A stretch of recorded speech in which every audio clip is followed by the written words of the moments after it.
Hello दोस्तों, मैं फिर से आ गया हूँ आपके साथ शुक्ल सौरभ मेरा यूट्यूब चैनल पे। Please follow, like and subscribe जो नए हैं इस चैनल के लिए। आज हम बहुत एक इंटरेस्टिंग सब्जेक्ट लेके आज हम बोलेंगे। ये बहुत ही चर्चित एक सब्जेक्ट है। कौन सा सीपीयू हम लें हमारे लैपटॉप या डेस्कटॉप के लिए? इंटेल ले कि एएमडी ले? कौन सा? इस बात को लेकर हम लोग बड़े कंफ्यूज हो जाते हैं। कुछ समझ में नहीं आता है ठीक से कि क्या हम करें क्या नहीं करें। सही है ना? सही है। इसलिए मैं आज आया हूं आप लोगों को ये समझाने के लिए कि हम कौन सा सीपीयू ले सकते हैं हमारे डेस्कटॉप या लैपटॉप के लिए। तो सबसे पहले हम लोगों को ये जानना पड़ेगा कि ये सीपीयू क्या है। सीपीयू का फुल फॉर्म है सेंट्रल प्रोसेसिंग यूनिट, जो करोड़ों माइक्रोस्कोपिक ट्रांजिस्टर से बना हुआ है। इस सीपीयू का दो मेन अंग है, ALU and CU, arithmetic and logical unit and control unit. Control unit main memory से इंस्ट्रक्शन लेके अरिथमेटिक एंड लॉजिकल यूनिट को भेजता है कि वो इंस्ट्रक्शन को डिकोड करके अपना काम कंप्लीट करे, मतलब जो काम हमने दिया है उसको एग्जीक्यूट करे। तो CU काम करने के लिए कंफर्मेशन देता है ALU को, ALU काम कंप्लीट करके मेन मेमोरी में भेज देता है। तो ऐसे CPU काम करता है।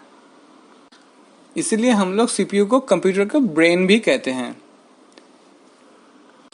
इस CPU का 4 मुख्य काम है। एक, डेटा को लेके आना, उसको डिकोड करना, 2, 3 उसको एग्जीक्यूट करना, और 4 उसको एग्जीक्यूट करने के बाद स्टोर करने के लिए इंस्ट्रक्शन देना। ऐसे काम करता है सीपीयू। और ये सीपीयू को काम करने के तरीके को और भी असरदार करने के लिए, और भी पावरफुल करने के लिए हम लोग सीपीयू निर्माता ने सीपीयू के अंदर कोर और हाइपर थ्रेडिंग का इस्तेमाल किया है, मतलब इंट्रोड्यूस किया है। जिससे क्या होता है ना, सीपीयू का जो काम करने का जो तरीका है, काम करने का जो प्रोसीड्यूर है, उसको और भी आसान कर दे और भी जल्दी कर दे। तो क्या है ये सीपीयू का कोर, हम सुन लेते हैं। नॉर्मली सीपीयू में सिंगल कोर होता है जो बहुत पहले आता था। उसके बाद मॉडिफाई होके ये हो गया हमारा डुअल कोर या क्वाड कोर। मतलब इसमें निर्माता ने, मतलब जो मैन्युफैक्चर है सीपीयू का, उसने क्या किया, परफॉर्मेंस को इंक्रीज करने के लिए कोर ऐड कर दिए। डुअल कोर के लिए 2 कोर ऐड हो गया, क्वाड कोर के लिए 4 कोर ऐड हो गया, हेक्सा कोर के लिए 6 कोर ऐड हो गया। ऐसे ऑक्टा कोर, 10 कोर, 12 कोर, अभी 64 कोर तक का प्रोसेसर निकल गया है। ये कोर फिजिकली प्रोसेसर को डिवाइड करता है। क्वाड कोर में 4 प्रोसेसर हमको देखने को मिलेगा। कहाँ पे ना, जब हम ऑपरेटिंग सिस्टम में जाएंगे। और डुअल कोर में 2 कोर देखने को मिलेगा। और इसी कोर के अंदर और भी काम फास्ट करने के लिए सेपरेट कोर को सेपरेटली काम करने के लिए इसमें थ्रेडिंग किया गया है, मतलब हाइपर थ्रेडिंग आया है। हाइपर थ्रेडिंग क्या है ना, सिंगल कोर को लॉजिकली 2 सेक्शन में बांटा गया है। तो क्या है ना, इसका काम करने का जो परफॉर्मेंस जो है वो भी और भी एनहेंस किया गया और भी बढ़ाया गया है। तो अभी जो प्रोसेसर हम लोगों को मिलता है वो कोर में भी डिवाइडेड है और हर कोर थ्रेडिंग में भी डिवाइडेड है। वीडियो में आप देख सकते हैं, यहाँ पे दिया गया है मल्टी कोर्स और हाइपर थ्रेडिंग का डेफिनेशन क्या है, आप यहाँ पे देख लीजिए। इसके बाद हम आते हैं कैसे हम कंप्यूटर में देखेंगे कि प्रोसेसर क्या है। विंडोज कंप्यूटर में रन ऑप्शन में जाके हम लोग अगर DXDIAG टाइप करते हैं, देखिए स्क्रीन पे लिखा हुआ है। तो अगर ये टाइप करने के बाद येस ऑप्शन आता है, येस करते हैं तो ये स्क्रीन आ जाता है। देखिए रेड कलर का मार्क किया हुआ है, कौन सा प्रोसेसर यूज हो रहा है, कितना कोड है, वहां पे सब कुछ यहाँ पे दिखाता है। सिस्टम का पूरा हिस्ट्री यहाँ पे आपको दिखाई देगा क्या है नहीं है। ये मेरा सिस्टम का हिस्ट्री यहाँ पे दिखा रहा है। बोलते हैं डायरेक्टिक्स डायग्नोस्टिक टूल, जहाँ पे डिस्प्ले के लिए, साउंड के लिए, इनपुट के लिए सब कुछ यहाँ पे दिया जाता है। लेकिन हम लोग को जो देखना है कि कौन सा प्रोसेसर यूज होता है, हम लोग कैसे जाने। तो किसी भी विंडोज कंप्यूटर में जाके हम DXDIAG टाइप करने से ये मिल जाता है।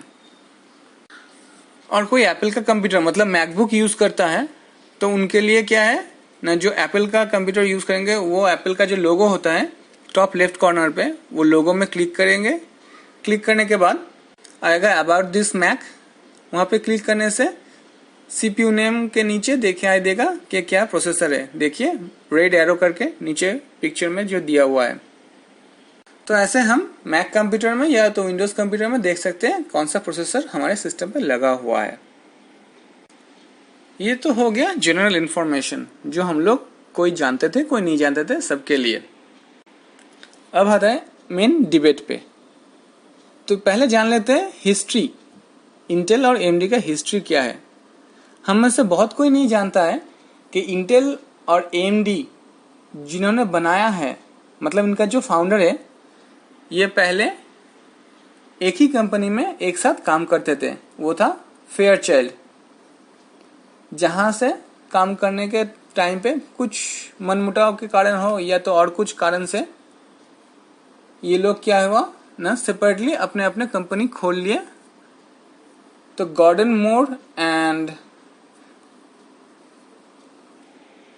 रॉबर्ट नॉयस जो फर्स्ट सिलिकॉन इंटीग्रेटेड सर्किट का इन्वेंट किए थे, उन्होंने 1959 में इंटेल का मैन्युफैक्चर जो किए थे CPU का आपका, तो वो इंटेल का मैंने स्थापना किया 1968 में। और 1969 में इन्वेंट किए AMD मतलब एडवांस माइक्रो डिवाइस का। कौन ने? Jerry Sanders with their 7 colleagues, मतलब फेयरचाइल्ड में 7-8 आदमी मिलके AMD का इन्वेंट किए, मतलब AMD का खड़ा किया। तो इससे साफ पता चलता है कि AMD और इंटेल पहले एक कंपनी से खड़े होके दुनिया में अलग अलग नाम से पहचाने जाने लगे। तो ऐसे दो कंपनी ने जन्म लिया और अपने अपने प्रोसेसर बनाने लगे। सबसे खास बात है x86 प्रोसेसर इंटेल ने पहली बार बनाया है, मतलब पायोनियर है x86 प्रोसेसर का इंटेल। इसके बाद दोनों ने अपना अपना प्रोसेसर बनाना शुरू किया, अपना अपना चिपसेट बनाना शुरू किया। लेकिन फिर 1976 में AMD और इंटेल ने एक एग्रीमेंट किया, जो एक साथ मिलके इंटेल का जो प्रोसेसर है उसके ऊपर जो कोडिंग है उसको लेके AMD भी प्रोसेसर बना सकता है। तो इससे क्या होगा ना, दोनों ही प्रोसेसर सेम क्वालिटी का बना सकता है, किसी को कोई राइट्स की प्रॉब्लम नहीं होगी। ऐसे करते करते 1995 तक दोनों कंपनी साथ साथ फिर से रहे, अपने अपने प्रोसेसर में इन्वेंट किए, जो जो अच्छा अच्छा हुआ दोनों मिलके अपने अपने प्रोसेसर में उसको इंट्रोड्यूस करने लगे। उसके बाद दोनों फिर से अलग हो गए। इंटेल अपना साइड से अपना प्रोसेसर निकालने लगे और AMD अपने साइड से। तो तब क्या होता था, तब इंटेल का प्रोसेसर बहुत चलने लगा, क्योंकि वो विंडोज़ के साथ पैचअप करके अपना प्रोसेसर बहुत चलाने लगे, आराम से वो बिजनेस भी करने लगे। AMD वहाँ पे पीछे पड़ गया कुछ मार्केटिंग में। उसके बाद धीरे धीरे क्या हुआ ना, AMD भी अपना नया नया प्रोसेसर मार्केट में लाना शुरू किए और अपना रुतबा फिर से कायम किया और इंटेल का अच्छा खासा कॉम्पिटिटर भी बन गया। तो चलिए देखते हैं कौन सा प्रोसेसर हम लोग ले सकते हैं और क्यों। इसके लिए हमने कुछ क्राइटेरिया सामने रखा है, जैसे उसका प्राइसिंग क्या है, उसका परफॉर्मेंस क्या है, उसका पावर कंजम्पशन क्या है, उसका कोर का स्पीड और उसका पावर और उसका परफॉर्मेंस क्या है। इसके ऊपर मतलब हम क्या काम करेंगे उसके ऊपर डिपेंड करके हम लोग ये प्रोसेसर को सिलेक्ट कर सकते हैं। कोई गेम खेलता है, हेवी गेमर है, तो उसके लिए अलग सा प्रोसेसर लगता है। कोई नॉर्मल अपने डेस्कटॉप में बैठे है, सिर्फ काम करेगा, जो एजुकेशनल है वो एजुकेशन के लिए काम करेगा। कुछ वीडियो चैट और नेट सर्फिंग, सोशल मीडिया जैसे नॉर्मल हम यूज़ करते हैं उसके लिए एक अलग सा प्रोसेसर लगता है। ठीक है, क्योंकि गेमिंग के लिए हेवी लगेगा, ये नॉर्मल प्रोसेसर में काम हो जाएगा, तो ये हमें समझने में आसानी होगी। और सबसे ज़्यादा ज़रूरी बात, कौन सा प्रोसेसर का प्राइसिंग क्या है उसके ऊपर डिपेंड करके हम ये तय कर सकते हैं कौन सा प्रोसेसर ले।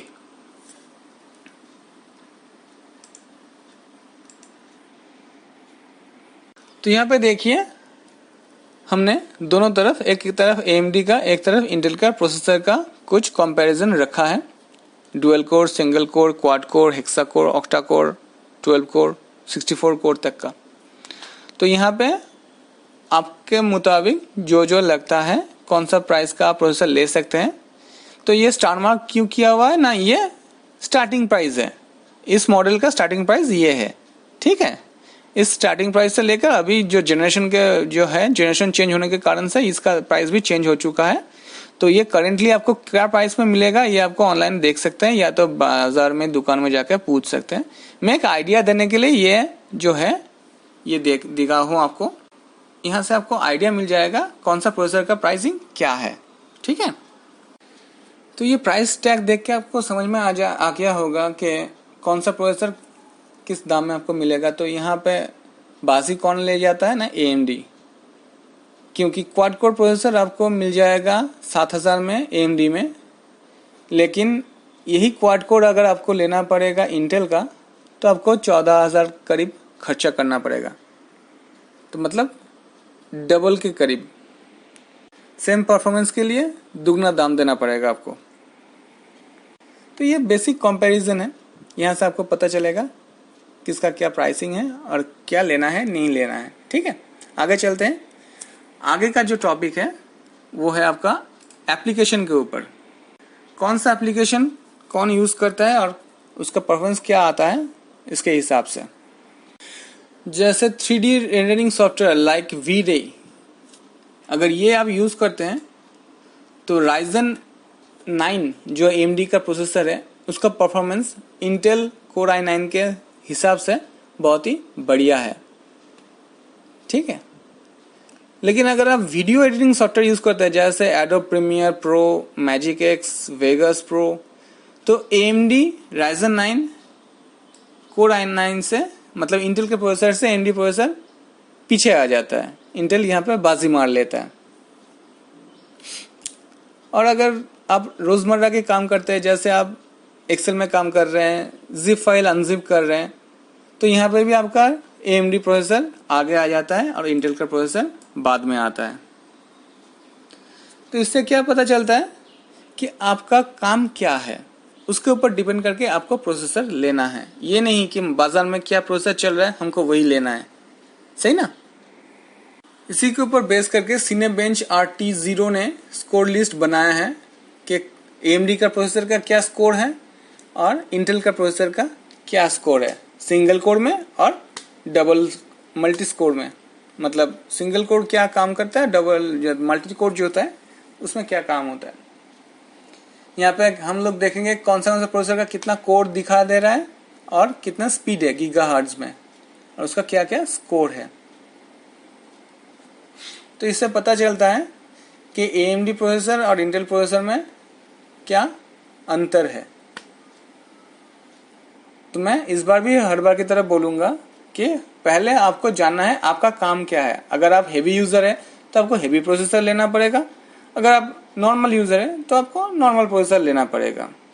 ये सब हेवी प्रोसेसर का जो दिया हुआ है, 6 कोर, 12 कोर, 8 कोर, मतलब ऑक्टा कोर, हेक्सा कोर का। ठीक है, नेक्स्ट आते हैं गेमिंग परफॉर्मेंस के ऊपर डिपेंड करके। यहाँ पे क्या देख रहा है ना, यहाँ पे इंटेल कोर i9 का जो है गेमिंग स्कोर 100 है और AMD थ्रेडरिपर जो है उसका 96 है। मतलब गेमिंग में इंटेल बाजी मार लेता है। अगर आप हेवी यूज़र है, गेम खेलते हैं हेवी गेम, तो आपके लिए इंटेल का कोर i9 10900K प्रोसेसर बहुत ही बढ़िया है। ठीक है, यहाँ पे और भी है प्रोसेसर, आप देख सकते हैं कौन सा प्रोसेसर का क्या गेमिंग स्कोर है।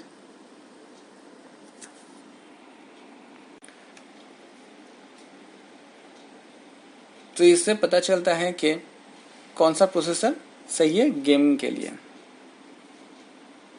नेक्स्ट आता है परफॉर्मेंस के ऊपर, मतलब मल्टी थ्रेडेड परफॉर्मेंस। यहाँ पे बाजी मार लेता है AMD फिर से। थ्रेडरिपर 3990X का परसेंटेज 100 है, क्योंकि उसका कोर जो है वो सबसे ज़्यादा है। इंटेल का कोर इतना अभी तक निकला नहीं है। इंटेल का हाईएस्ट कोर कितना दिखाई दे रहा है ना, हाईएस्ट कोर अभी तक 18 है। Xeon का 28 है। Xeon भी इंटेल का ही है, लेकिन AMD यहाँ पे बहुत ही बढ़िया परफॉर्मेंस दिखा दे रहा है।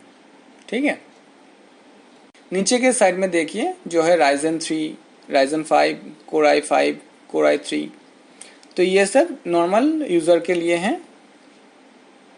मतलब अभी हम लोग अगर खरीदते हैं तो हम Ryzen 3, Ryzen 5 या तो Intel Core i3 या तो Intel Core i5 ले सकते हैं नॉर्मल यूज़र के लिए। वहाँ पे आप छोटे मोटे गेम भी आराम से खेल सकते हैं और अपना नॉर्मल का जो रोज़मर्रा का काम है वो भी आसानी से कर सकते हैं। तो अभी आप लोग को ये समझ में आ गया होगा कि कौन सा प्रोसेसर लेना है और क्यों लेना है। बाज़ार में इंटेल बहुत ही चलता है, AMD उतना नाम हम लोग नहीं जानते, लेकिन AMD भी अपने हिसाब से बहुत ही बढ़िया है। तो आप क्या करेंगे, आपके बजट फिक्स करेंगे, आपका यूजर्स फिक्स करेंगे, उसके बाद आप सेट करेंगे कौन सा प्रोसेसर आपको लेना है। ठीक है, तो थैंक यू दोस्तों ये वीडियो देखने के लिए। और भी कुछ जानना है तो मैं लिंक एक दे दूंगा डिस्क्रिप्शन में, वो लिंक आप देख सकते हैं कि इंटेल और AMD का कौन सा प्रोसेसर का क्या क्या परफॉर्मेंस है और भी डिटेल्स में। तो फिर जाने से पहले फिर से एक बार बोलूँगा, प्लीज़ ये वीडियो को लाइक और सब्सक्राइब ज़रूर कीजिए और फ्रेंड्स में शेयर कीजिए। और हाँ, एक खास बात, अगर आप ऑलरेडी लैपटॉप या डेस्कटॉप ले चुके हैं लेकिन उसके परफॉर्मेंस से खुश नहीं हैं, तो एक छोटी सी टिप्स आपको मैं दे सकता हूँ कि आप अपने लैपटॉप और डेस्कटॉप में अपना जो रैम है वो रैम को थोड़ा सा बढ़ा लीजिए। अगर 4 GB है तो 8 GB कर लीजिए, डबल कर लीजिए, और एक ग्राफिक्स प्रोसेसर यूज़ कर लीजिए। ठीक है, तो क्या होगा ना, आपका जो परफॉर्मेंस है वो थोड़ा सा एनहांस हो जाएगा। आप नॉर्मल कंप्यूटर में थोड़ा हेवी गेम भी खेल सकते हैं क्योंकि ग्राफिक्स प्रोसेसर लग जाएगा, और जो रूटीन काम है आपका वो रैम बढ़ने की वजह से आराम से कर सकते हैं। ठीक है, ये छोटी सी टिप्स आप याद रख सकते हैं। थैंक यू दोस्तों, thank you watching my video, my channel Shukul Saurabh. Please subscribe. Hello दोस्तों, मैं फिर से आ गया हूँ आपके साथ शुकुल सौरभ मेरा YouTube चैनल पे। Please follow, like and subscribe जो नए हैं इस चैनल के लिए।